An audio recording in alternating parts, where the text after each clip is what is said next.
علوی نامی ذاکر نے حضرت ابو بکر صدیق کو گالی دی.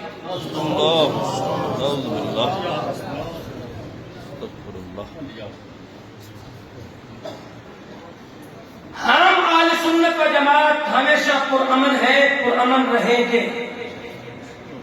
ہم اس ملک کی شہری ہیں اور شیعہ بھی اس ملک کی شہری ہیں. سب نے اس ملک میں رہنا ہے. دشمن یہ چاہتا ہے کہ اس ملک میں خانہ جنگی ہو، فرقہ واریت کی بنیاد پر سنی اور شیعہ ٹکرا جائے اور پاکستان ترقی نہ کر سکے، پاکستان آگے نہ بڑھ سکے. دشمن اپنی چال چلنا چاہتا ہے، لیکن ہم نے دشمن کی چال کو ناکام بنانا ہے. آج کا یہ اجتماع مکتب تشیع کو وارننگ بھی دیتا ہے اور اس بات کی مذمت بھی کرتا ہے جو آصف رضا علوی نام نے جناب صدیق اکبر کو گالی دی. کیا آپ اس بات کی مذمت کرتے ہیں؟ ہاتھ کھڑے کریں صاحب، ہاتھ کھڑے کر کے اس بات کی مذمت کریں. پٹنگی شریف کا یہ اجتماع اس کافرانہ اور ظالمانہ جملے کی مذمت کرتا ہے.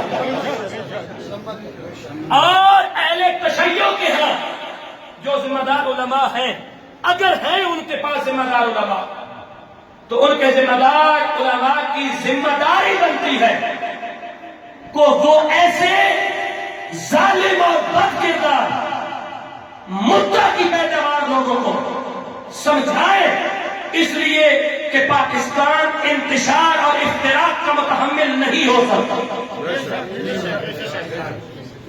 اور کسی مدعا کی پیداوار کو اس بات کی اجازت نہیں دی جا سکتی کہ وہ امیر المومنین خلیفہ بلا فصل سیدنا صدیق اکبر کی گستاخی کرے یا امیر المومنین عمر بن خطاب یا عثمان غنی یا دیگر صحابہ کرام کی گستاخی کرے.